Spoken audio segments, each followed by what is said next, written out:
Hello friends, welcome to Study where we talk about electrical and electronics. Keep updating yourself by subscribing the channel.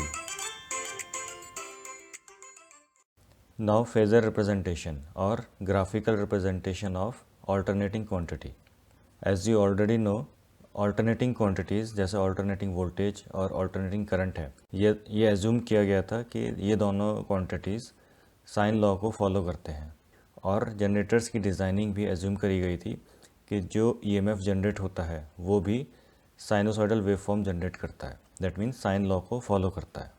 और generators को इस तरह से design किया जाता है जो ईएमएफ जनरेट होगा उसके अंदर भी साइनोसॉइडल वेवफॉर्म होगी। ओके, बिकॉज साइनोसॉइडल वेवफॉर्म को जब हम ऑब्जर्व करते हैं तो उसके बेसिस पे जब कैलकुलेशंस करेंगे that will be quite cumbersome means it is not easy to manage the calculations and it will take more time. Okay, so just to simplify our calculations we use the phasor. And what is this phasor? किसी भी sinusoidal quantity को, चाहे वो voltage हो या current हो, उसको हम रिप्रेजेंट करते हैं एक लाइन से। उस लाइन का एक डेफिनेट लेंथ होगा, ठीक है, और वो लाइन रोटेट कर रही होती है काउंटर क्लॉकवाइज डायरेक्शन में। और लाइन जब रोटेट होती है तो उसका कुछ एंगुलर वेलोसिटी होगा, तो वो एंगुलर वेलोसिटी सेम होगा जो साइनोसॉइडल क्वांटिटी का होता है, ठीक है। ऐसी रोटेटिंग लाइन को हम बोलते हैं फेज़र। इसको डायग्राम में समझो, यहाँ पे लाइन देखो ओ ए, ठीक, इसको हम बोलते हैं फेज़र। तो ये जो ओ ए लाइन है ये रिप्रेजेंट कर रहा है एक डेफिनेट लेंथ को। डेफिनेट लेंथ का मतलब हो गया कि हम यहाँ पे एक एम्पलीट्यूड की वैल्यू से इसको रिप्रेजेंट कर रहे हैं, जो वेवफॉर्म में ई मैक्स दिख रहा है हमें, तो यहाँ पे ओ ए इक्वल्स टू ई मैक्स होगा, ठीक। और जो ये डेफिनेट लेंथ ओ ए है ये रोटेट कर रहा है काउंटर क्लॉकवाइज डायरेक्शन में at an angular velocity of omega radians per second about the point O, ठीक है। अच्छा, फेज़र को जब रिप्रेजेंट करते हैं हम इसमें एक एरो हेड बना देते हैं। इसका सिग्निफिकेंस क्या है? एरो हेड बनाने के दो सिग्निफिकेंस हैं। पहला ये है कि हमें ये मालूम पड़ जाता है कि कौन सा एंड मूवेबल है और कौन सा एंड फिक्स है फेज़र का, ठीक है। और दूसरा सिग्निफिकेंस क्या है? मान लो दो फेज़र्स हैं या उनसे ज़्यादा फेज़र्स हैं, तो कभी कंडीशन ऐसी होती है कि फेज़र्स कोइंसाइड करते हैं या ओवरलैप करते हैं, तो उसमें हम डिफ्रेंशिएट नहीं कर सकते कि यहाँ पे एक फेज़र है, दो फेज़र हैं या उनसे ज़्यादा फेज़र्स हैं, ठीक है। तो एरो हेड बनाने से ये क्लियर हो जाता है कि कितने number of phasors we are drawing on that paper, ठीक है। तो फेज़र्स बनाने का मतलब यही हो गया कि कितनी ऑल्टरनेटिंग क्वांटिटीज़ हैं अवेलेबल। तो यहाँ पे जो फेज़र हमने बनाया उसका एक्सप्रेशन कैसे रिप्रेजेंट करेंगे? यहाँ पे जो लेंथ ओ ए है, ठीक है, ये तो एम्पलीट्यूड हो जाएगा। सो लेंथ ओ ए का जब प्रोजेक्शन हम देखेंगे वाई एक्सिस पर तो it will give you O A sine theta, ठीक है। Therefore E equals to E max sine omega t, where OA is Emax and OB is the projection of OA on y axis. OB को हम represent करते हैं instantaneous value of EMF. So we have three conditions for any phasor which is rotating in counterclockwise direction और वो phasor represent करे sinusoidal quantity को। तो तीन कंडीशंस हैं। क्या है? पहली कंडीशन ये है फेज़र की एंगुलर वेलोसिटी इस तरह से होगी कि साइनोसॉइडल क्वांटिटी जब एक साइकिल कंप्लीट करेगा उसमें जितना टाइम लगता है, ठीक, तो उसको सेम टाइम लगना चाहिए वन रिवॉल्यूशन कंप्लीट करने के लिए, ठीक। सेकंड कंडीशन क्या है? फेज़र की लेंथ इक्वल होनी चाहिए maximum value of the sinusoidal quantity, और साइनोसॉइडल क्वांटिटी में वोल्टेज भी हो सकता है, करंट भी हो सकता है। एंड लास्ट कंडीशन इज़ जब फेज़र हॉरिजॉन्टल पोजीशन पे होगा at that instant alternating quantity की वैल्यू ज़ीरो होती है, then it will increase or decrease accordingly. So after getting projection of OA on y axis we get OB. OB is instantaneous value of EMF. So we get E equals to E max sin omega t. Alright. So based on this concept here is the complete diagram for rotating phasor. अब इसमें क्या represent कर रहे हैं? आप देखो phasor बनाया हुआ है ब्राउन कलर से 30 डिग्री पर। अब ये फेज़र रोटेट कर रहा है 30 डिग्री पे, जो वैल्यू मिल रही है उससे करस्पॉन्डिंग मार्क कर दिया, 60 डिग्री पे मार्क कर दिया, देन 90 डिग्री पे ई मैक्स मिल रहा है। सिमिलरली 180 डिग्री पे ज़ीरो मिल जाएगा वापस, देन 210 270 पे फिर नेगेटिव डायरेक्शन में मैक्सिमम वैल्यू मिल रही है एंड लास्ट 360 पर वापस ज़ीरो आ गया।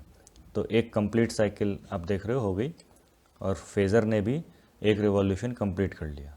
तो इन दोनों का टाइम सेम रहा। In this way we can represent the phasor for any sinusoidal waveform. Next is phase. Phase में क्या होता है, आप इधर देखो डायग्राम में, जहाँ पे 0 डिग्री रिप्रेजेंट कर रहे हैं उसको हम रेफरेंस लाइन कंसिडर करते हैं।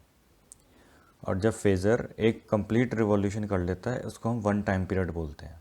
तो जब कोई ऑल्टरनेटिंग क्वांटिटी रोटेट करती है तो कुछ टाइम एलिप्स होता है। अगर कुछ टाइम का मतलब हो गया कि fractional of the time period, ठीक है। तो जब हम टर्म बोलते हैं fractional of the time period, इसी को हम बोलते हैं फेज़। और ये काउंट कब से करते हैं, जब करंट लास्ट पास होती है जीरो पोजीशन ऑफ रेफरेंस से।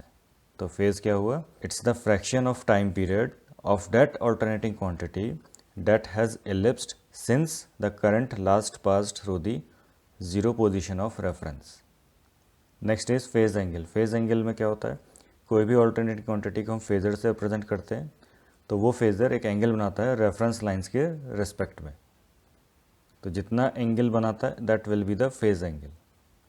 Next is phase difference. Phase difference को समझने के लिए पहले ये वेवफॉर्म ऑब्जर्व करो। इसमें दो वेवफॉर्म शो करी है, ब्लू कलर से alternating voltage and red colour से ऑल्टरनेटिंग करंट। तो फेज़ डिफरेंस का क्या मतलब होता है, जब भी हम दो क्वांटिटीज़ को एक साथ रिप्रेजेंट करते हैं और ये मानकर चलते हैं कि फ्रीक्वेंसी सेम है दोनों की, इट्स नॉट नेसेसरी कि सेम इंस्टेंट पर दोनों की वैल्यूज़ सेम आए। जैसे मैं ज़ीरो पे चेक करता हूँ तो ज़ीरो पे क्या वोल्टेज ज़ीरो है और करंट की कुछ वैल्यू है, नेगेटिव में है बट कुछ वैल्यू है। At this particular instant values में डिफ़र। ठीक ऐसे ही पाई बाई 2 पे चेक करो, वोल्टेज की वैल्यू मैक्सिमम हो रही है और करंट की वैल्यू मैक्सिमम नहीं है बट उससे कम है। और करंट की मैक्सिमम वैल्यू चेक करोगे तो वो आगे शिफ्ट हो गई है। ठीक, तो इसी को हम बोलते हैं फेज़ डिफरेंस। तो ऐसी वेव फॉर्म्स जब ऑब्जर्व होती हैं then we can say these two quantities have a phase difference. तो कैसे पता करें कितना फेज़ डिफरेंस होगा, आप theta equals to omega t axis पर देखो, यहाँ पे फंक्शन या कोई भी साइनोसॉइडल क्वांटिटी की वैल्यू ज़ीरो से स्टार्ट होती हुई दिखे वहाँ पे उसको मार्क कर लो। जैसे वोल्टेज क्वांटिटी देखो, it is starting from theta equals to 0 degree and current is starting from theta equals to 30 degree. Now you can observe that इन दो इंस्टेंट्स पर दोनों क्वांटिटीज़ की वैल्यूज ज़ीरो हैं। Now you can say that phase difference is 30 minus zero that is 30 degree. तो इस तरह से आप फेज़ डिफरेंस बता सकते हो। तो यहाँ पे जो 30 डिग्री फेज़ डिफरेंस बता रहे हैं इसका मतलब क्या हो गया, इसको आप कंसीडर कर सकते हो इस तरह से कि जो करंट स्टार्ट हो रही है वो आफ्टर सम टाइम स्टार्ट हो रही है। वोल्टेज क्वांटिटी देखो वो पहले स्टार्ट हो गई ज़ीरो पोजीशन से और कुछ टाइम बाद करंट एक्सप्रेशन, करंट की क्वांटिटी हमें दिख रही है वो ज़ीरो से स्टार्ट होती हुई। तो we can consider in this way also to understand the concept. ठीक है, इस कॉन्सेप्ट से आपको वेवफॉर्म बनाने में भी इजी रहेगा।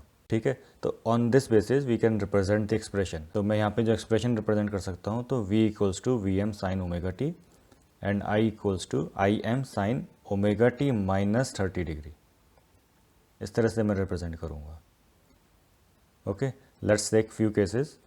Case one is small I one equals to I one sine omega t, small I two equals to I two sine omega t minus 5।